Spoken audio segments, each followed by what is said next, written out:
Olá, hoje nós vamos iniciar mais uma aulinha de história. Hoje nós vamos falar sobre o golpe militar de 1964, tirando João Goulart, que era o vice-presidente de Jânio Quadros, que atuava no Brasil no populismo. Para isso a gente tem que revisar que Jânio Quadros, né, era o presidente eleito da época em 1961, e seu vice era João Goulart. Bom, ele tinha o slogan dele Varre Varre, que ele ia vassourinha, né? Que ele ia varrer a corrupção, estava todo empolgado, dizia que equilibrar as finanças e diminuir a inflação.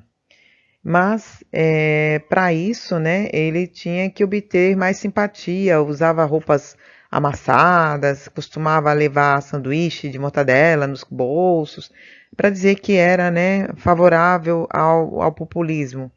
Bom, infelizmente, esse ano, no ano que ele estava, né, comandando, a inflação estava a mais de 25% no ano, né, a dívida externa também era exorbitante, e logo no primeiro ano de mandato dele, ele percebeu que a única coisa que Jânio tinha na cabeça, ele dizia que era caspa, porque o resto ele não conseguiu fazer o que realmente ele queria, né? Que ele dizia que queria fazer, que era varrer a corrupção e dar um equilíbrio estável na parte econômica do Brasil.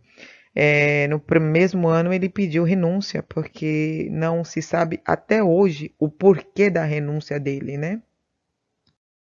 A gente só sabe que o declínio de Jânio Quadros foi muito contraditório, dizia ser contra o comunismo, e ele acabou condecorando, né, Che Guevara aqui no Brasil, e ele foi muito conservador também em questão de congelou os salários, né, seguia à risca algumas medidas do FMI, porém ele tinha umas coisas assim, a questão da moralidade, né? Ele proibiu o uso do biquíni nas praias, né? Brigas de rinhas de galo, também corridas de cavalos, né? Então ele era muito moralista. Bom, descontentamento geral da nação, que estava praticamente tinha sido iludida, né, com seus discursos, acabou perdendo o apoio total político. E Jânio acabou renunciando em 25 de agosto de 1961. Bom, João Goulart, né, assumiu, no caso, ele era o vice de Jânio Quadros, né? João Goulart, chamavam ele de Jango. Então ele assumiu o governo em um regime parlamentarista, o que enfraquecia o poder de ação dele. Por quê?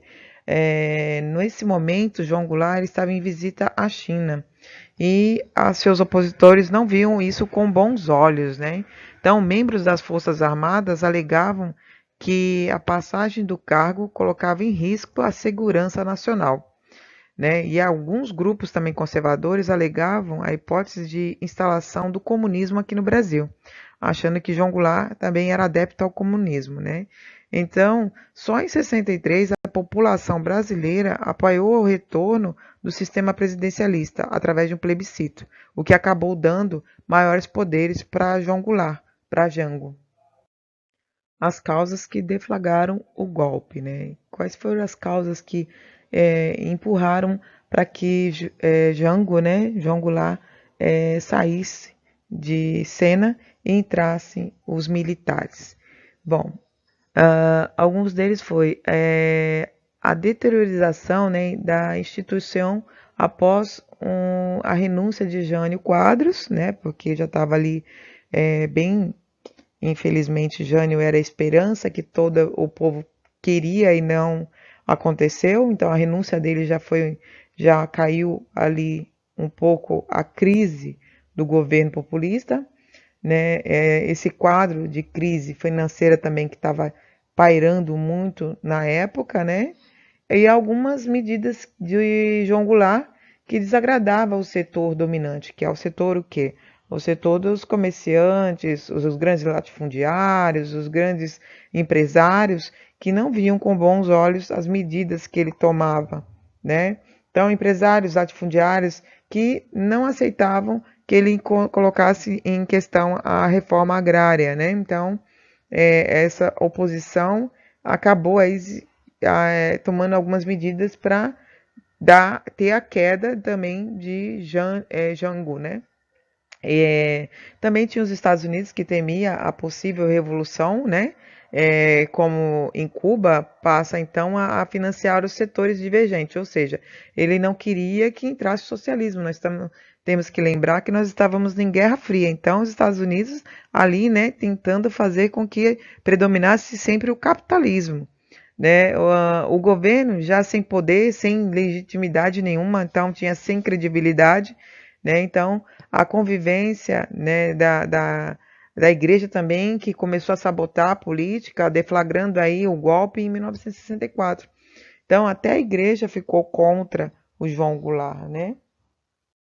Bom, a consolidação do golpe, né? Portanto, com um governo sem poder legítimo, infelizmente, o governo de Jango já enfraquecia, né? Mesmo como ele tinha uma popularidade em alta, Jango enfrentou a oposição nas ruas, né? Antes do golpe, houve as marchas da família com Deus pela liberdade que reuniram em São Paulo aproximadamente mais de 500 mil pessoas.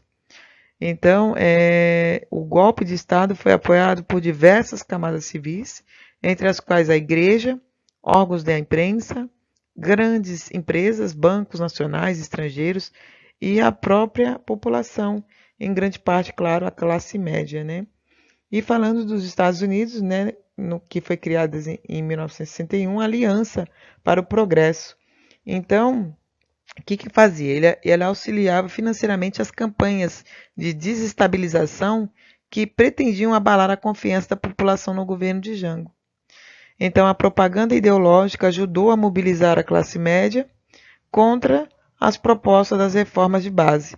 Dessa forma, se o golpe não contou com uma organização prévia, as campanhas de desestabilização estavam bem articuladas. Então, infelizmente, os generais Olímpio Mourão reúne as tropas e consolida o golpe, né? E acaba João Goulart, que acaba fugindo para o Rio Grande do Sul e depois ele vai ser exilado lá no Uruguai. Então, o golpe, né, vai ocorrer aí na noite de 31 de março de 64. Os militares de alta patente e governadores de estados como os de São Paulo, Minas Gerais, respectivamente Adhemar de Barros, Magalhães, né, Carlos Lacerda, confabulavam para a queda do presidente. E então, sem comando central, cada grupo golpista organizou-se de forma independente. Durante a madrugada do dia 1º de abril, o caos se instaurou. O general Olímpio Mourão Filho pôs em marcha seus soldados em direção ao Rio de Janeiro e as tropas mobilizaram-se pelo país, quartéis, sublevaram-se os oficiais militares com apoio de diversos grupos civis. Então acabaram articulando aí por meio de ligações telefônicas e diante desse cenário não houve resistência por parte dos apoiadores do presidente. Com apenas um ou outro confronto, estava dando o golpe civil-militar.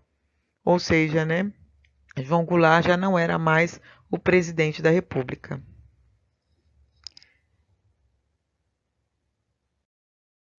Bom, a partir, né, da 1º de abril de 64, foi instaurada a ditadura militar, que foi um período da política brasileira em que os militares governaram o Brasil entre os anos de 64 a 1985. Essa época caracterizou-se pela falta de democracia, de supressão de direitos constitucionais, censura, perseguição política e repressão àqueles que eram opostos ao regime militar. Então, os militares então passaram a controlar o país, transformando o golpe civil-militar em uma ditadura, com a posse de Ranieri Mazzilli na presidência da República no dia 2 de abril. Ele governou apenas por 13 dias e depois foi substituído pelo Marechal Castelo Branco. Bom, após o golpe, né, nós vamos ter alguns presidentes e cada um deles tem uma característica, né, no seu governo, e nas próximas aulas eu vou falando detalhadamente de cada um. Cada um deles tinha atos institucionais, né, que foram criados, muitas pessoas foram mortas nessa época, né? Teve muito abuso, violência absurda por parte do exército também. A nossa cultura, a sociedade perde poder de expressão, como os artistas, né, que tiveram que sair do país, né, e há um endividamento com uma gigante dívida externa. Então, isso são características que eu vou falar no decorrer do período da ditadura militar no Brasil. Aqui tem o nome de alguns golpistas, né, que ajudaram, apoiaram no golpe militar. Entre os personagens que participaram do golpe estavam os militares Humberto de Alencar Castelo Branco, Ernesto Geisel, Orlando Geisel, Arthur da Costa e Silva, Olímpio Mourão Filho, Golbery do Couto e Silva. Contou ainda com o apoio dos governadores Magalhães Pinto, de Minas Gerais, Carlos Lacerda, Ademar de Barros, Hildo Maganete e Ney Braga.